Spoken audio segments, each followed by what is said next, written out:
नमस्कार मेरे प्यारे विद्यार्थियों, मैं नीरज सिंह राजावत हमारे नक्षत्र एजुकेशन के ऑनलाइन मंच पर आपका तहे दिल से हार्दिक स्वागत करता हूं।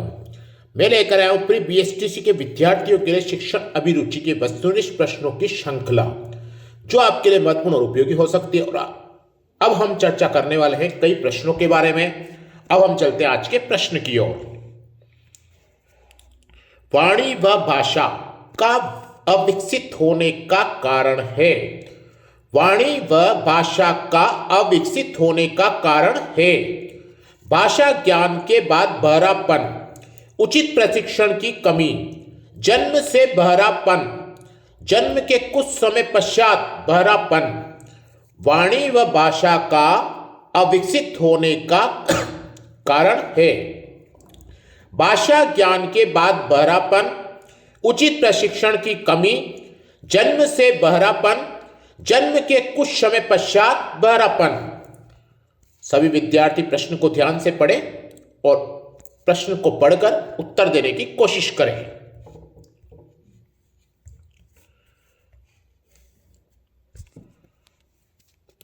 वाणी व भाषा का अविकसित होने का कारण है भाषा ज्ञान के बाद बहरापन, उचित प्रशिक्षण की कमी, जन्म से बहरापन, जन्म के कुछ समय पश्चात बहरापन। हमारा उत्तर होगा जन्म से बहरापन। अब चलते हम अगले प्रश्न की ओर।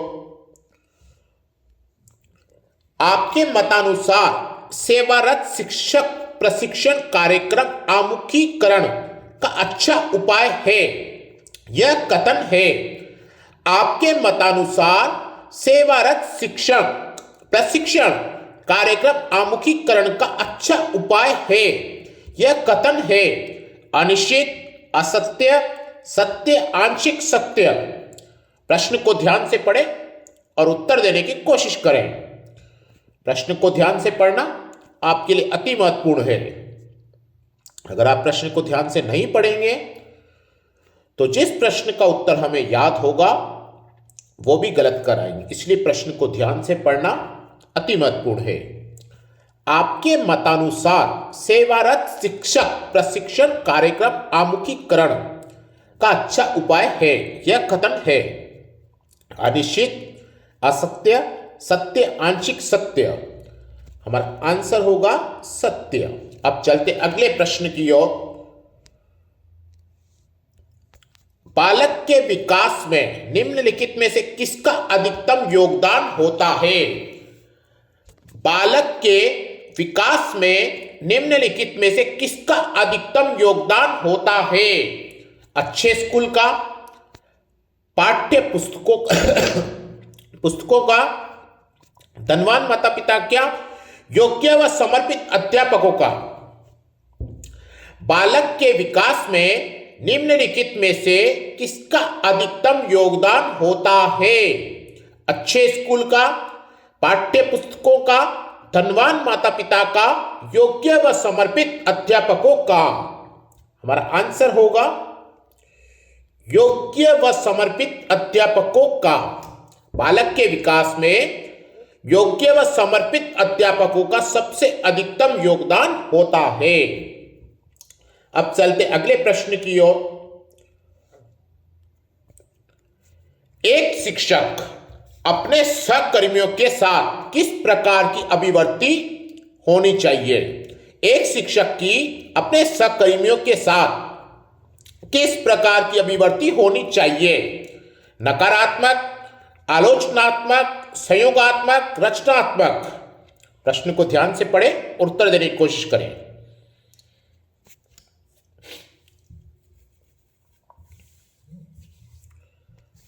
एक शिक्षक अपने सहकर्मियों के साथ एक शिक्षक की अपने सहकर्मियों के साथ किस प्रकार की अभिवर्ती होनी चाहिए? नकारात्मक, आलोचनात्मक, संयोगात्मक, रचनात्मक। हमारा आंसर होगा संयोगात्मक। अब चलते अगले प्रश्न की ओर।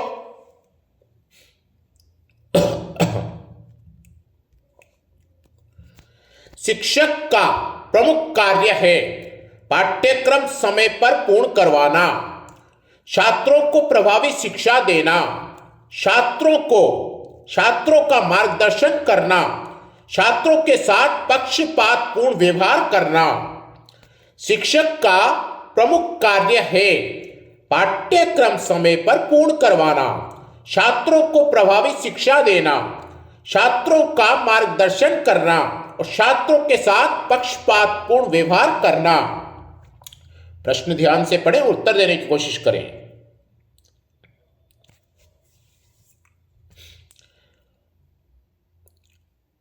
शिक्षक का प्रमुख कार्य है पाठ्यक्रम समय पर पूर्ण करवाना, छात्रों को प्रभावी शिक्षा देना, छात्रों का मार्गदर्शन करना और छात्रों के साथ पक्षपातपूर्ण व्यवहार करना।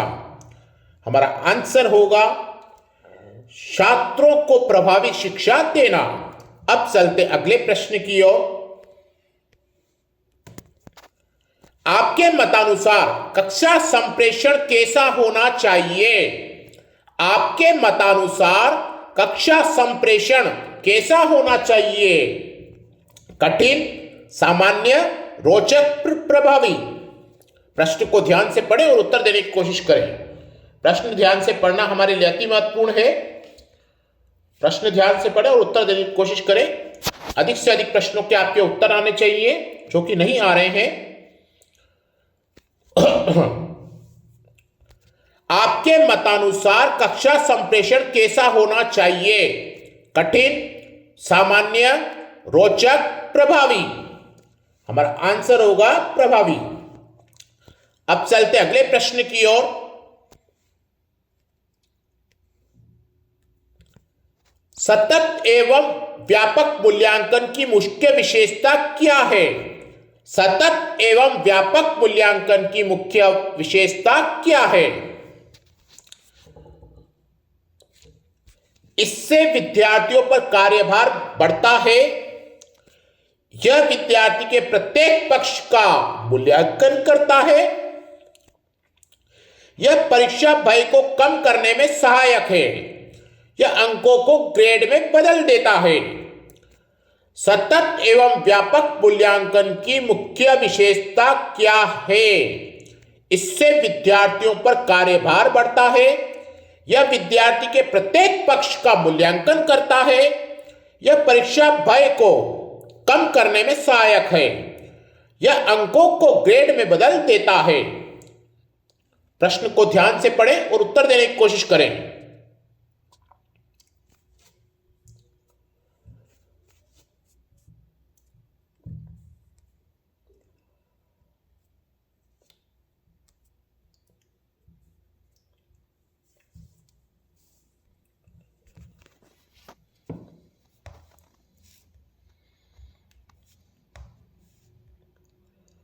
सतत एवं व्यापक मूल्यांकन की मुख्य विशेषता क्या है?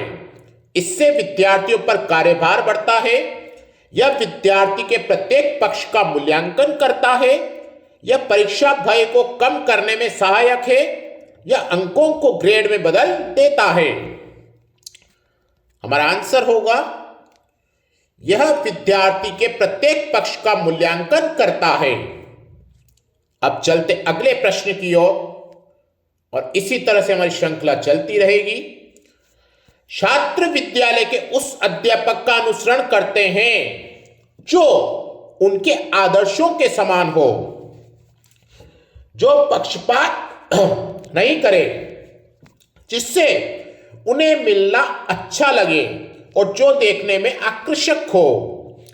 छात्र विद्यालय के उस अध्यापक का अनुसरण करते हैं जो उनके आदर्शों के समान हो, जो पक्षपात नहीं करे, जिससे उन्हें मिलना अच्छा लगे, जो देखने में आकर्षक हो।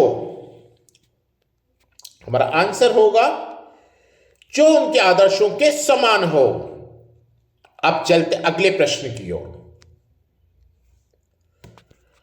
शिक्षक को अपने कार्य में निपुण होना चाहिए, इससे छात्र शिक्षक से ज्ञान प्राप्त कर सकेंगे, छात्र नियंत्रण में रहेंगे, छात्र शिक्षक के पास ट्यूशन पढ़ने जाएंगे और छात्रों को उचित निर्देशन मिलेगा। शिक्षक को अपने कार्य में निपुण होना चाहिए। इससे छात्र शिक्षक से ज्ञान प्राप्त कर सकेंगे, छात्र नियंत्रण में रहेंगे, छात्र शिक्षक के पास ट्यूशन पढ़ने जाएंगे, छात्रों को उचित निर्देशन मिलेगा। हमारा आंसर होगा छात्र शिक्षक से ज्ञान प्राप्त कर सकेंगे। अब चलते अगले प्रश्न की ओर। उत्तरदायित्व की भावना का प्रारंभिक पाठ बाल ग्रहण करता है। उत्तरदायित्व की भावना का प्रारंभिक पाठ बालक ग्रहण करता है। घर से, स्कूल से, समाज से, स्वयं से।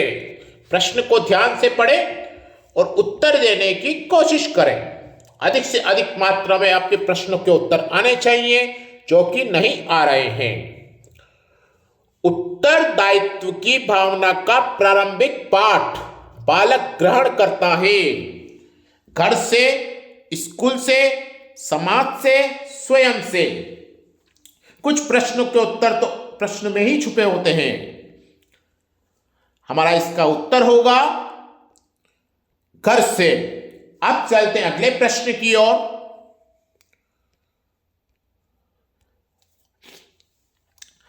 आप अध्यापन व्यवसाय की प्रकृति के लिए सर्वोच्च महत्व प्रदान करेंगे। आप अध्यापन व्यवसाय की प्रकृति के लिए सर्वोच्च महत्व प्रदान करेंगे। गुणवत्तापूर्ण कक्षा शिक्षण, अनुसंधान कार्य करना, उत्तम पुस्तकों का लेखन और शिक्षण कार्य से पलायन। प्रश्न को ध्यान से पढ़ें और उत्तर देने की कोशिश करें।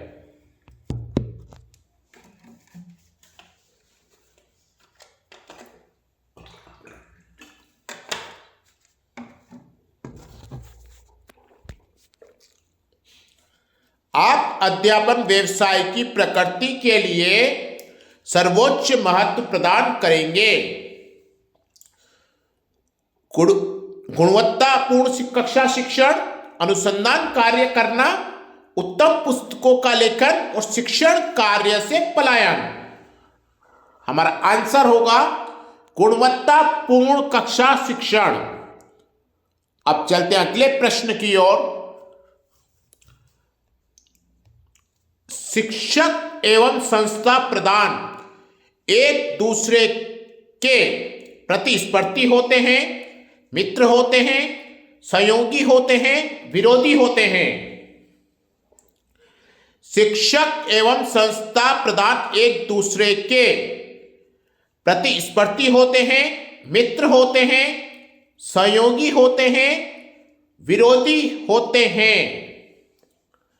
हमारा आंसर होगा सहयोगी होते हैं।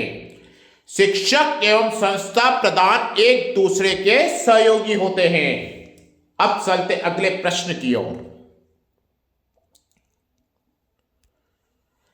कक्षा में पढ़ाते समय एक छात्र ने आपसे एक प्रश्न पूछा जिसका उत्तर आपको मालूम नहीं है, तो ऐसी दशा में आप क्या करेंगे? कक्षा में पढ़ाते समय एक छात्र ने आपसे एक प्रश्न पूछा जिसका उत्तर आपको मालूम नहीं है, तो ऐसी दशा में आप क्या करेंगे? उसे डांट कर बिठा देंगे, प्रश्न को गलत कहकर चुप कर देंगे, उसे प्रश्न का यथासंभव उत्तर देने का प्रयास करेंगे, दूसरे दिन उत्तर बताने का वायदा करेंगे। कक्षा में पढ़ाते समय एक छात्र ने आपसे एक प्रश्न पूछा जिसका उत्तर आपको मालूम नहीं है, तो ऐसी दशा में आप क्या करेंगे? उसे डांट कर बिठा देंगे, प्रश्न को गलत कहकर चुप कर देंगे, उसे प्रश्न का यथासंभव उत्तर देने का प्रयास करेंगे, दूसरे दिन उत्तर बताने का वायदा करेंगे। हमारा आंसर होगा दूसरे दिन उत्तर बताने का वायदा करेंगे। अब चलते अगले प्रश्न की ओर।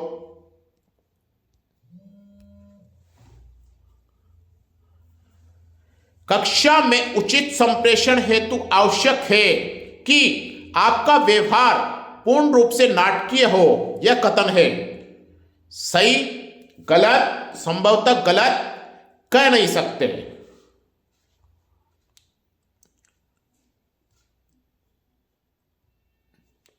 कक्षा में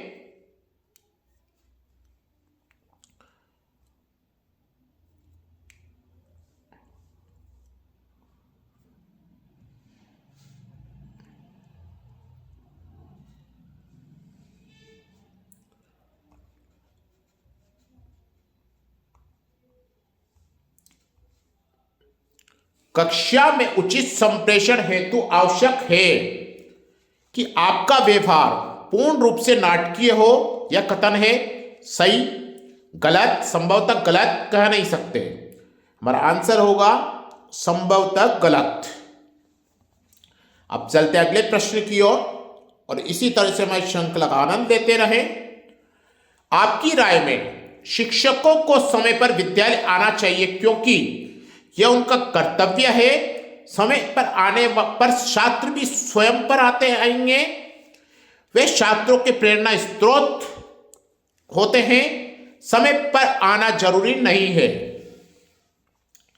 आपकी राय में शिक्षकों को समय पर विद्यालय आना चाहिए क्योंकि यह उनका कर्तव्य है। समय पर आने पर छात्र भी समय पर आएंगे। वे छात्रों के प्रेरणा स्रोत होते हैं। समय पर आना जरूरी नहीं है। हमारा आंसर होगा वे छात्रों के प्रेरणा स्रोत होते हैं। अब चलते हैं अगले प्रश्न की ओर। एक विषय अध्यापक के रूप में कक्षा में प्रश्न पूछने का क्या उद्देश्य होता है? एक विषय अध्यापक के रूप में कक्षा में प्रश्न पूछने का क्या उद्देश्य होता है? छात्रों में शिक्षण संबंधी विचार विमर्श हेतु, कक्षा में छात्रों को सक्रिय व एकाग्र रखने हेतु, कक्षा में अनुशासन हेतु, शिक्षण में सुधार हेतु। एक विषय अध्यापक के रूप में कक्षा में प्रश्न पूछने का क्या उद्देश्य होता है? छात्रों में शिक्षण संबंधी विचार विमर्श हेतु, कक्षा में छात्रों को सक्रिय व एकाग्र रखने हेतु, कक्षा में अनुशासन हेतु, शिक्षण में सुधार हेतु। प्रश्न को ध्यान से पढ़ें और उत्तर देने की कोशिश करें। प्रश्न ध्यान से पढ़ना हमारे लिए अति महत्वपूर्ण है। एक विषय अध्यापक के रूप में कक्षा में प्रश्न पूछने का क्या उद्देश्य होता है? छात्रों में शिक्षण संबंधी विचार विमर्श हेतु, कक्षा में छात्रों को सक्रिय व एकाग्र रखने हेतु, कक्षा में अनुशासन हेतु, शिक्षण व में सुधार हेतु। हमारा आंसर होगा कक्षा में छात्रों को सक्रिय व एकाग्र रखने हेतु।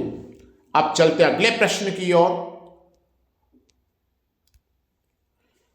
शिक्षण का उद्देश्य होना चाहिए।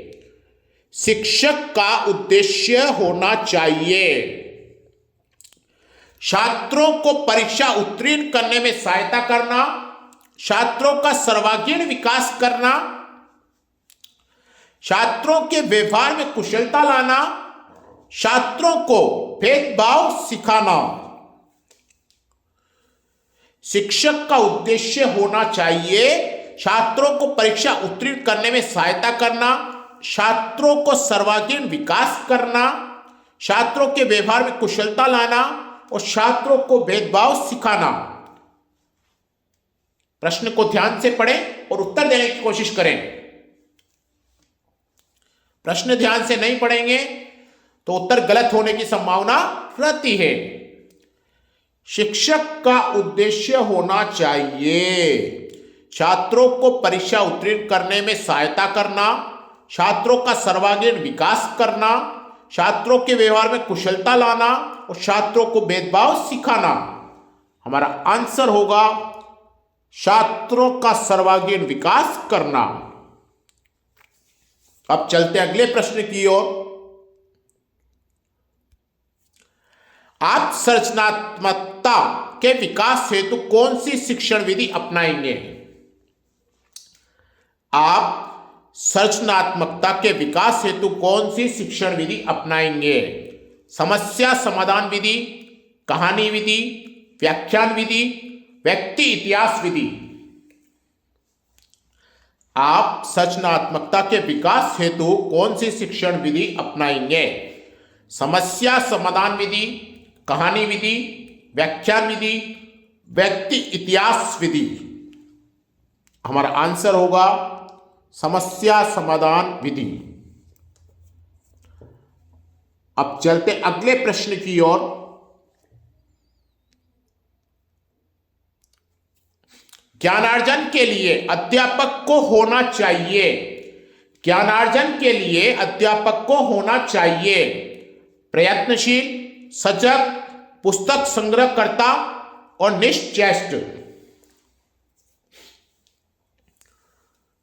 ज्ञानार्जन के लिए अध्यापक को होना चाहिए प्रयत्नशील, सजग, पुस्तक संग्रहकर्ता, निश्चेष्ट। हमारा आंसर होगा प्रयत्नशील। अब चलते हैं आज के अंतिम प्रश्न की ओर। विद्यालय समाज का एक छोटा रूप है। विद्यालय समाज का एक छोटा रूप है। यह कथन है। अधिकतर सत्य, आंशिक सत्य, सत्य असत्य। विद्यालय समाज का एक छोटा रूप है। यह कथन है। अधिकतर सत्य, आंशिक सत्य, सत्य या असत्य। हमारा आंसर होगा सत्य। ये थी आज की हमारी प्रश्नों की श्रृंखला। हम फिर मिलेंगे कल नए प्रश्नों के साथ। धन्यवाद।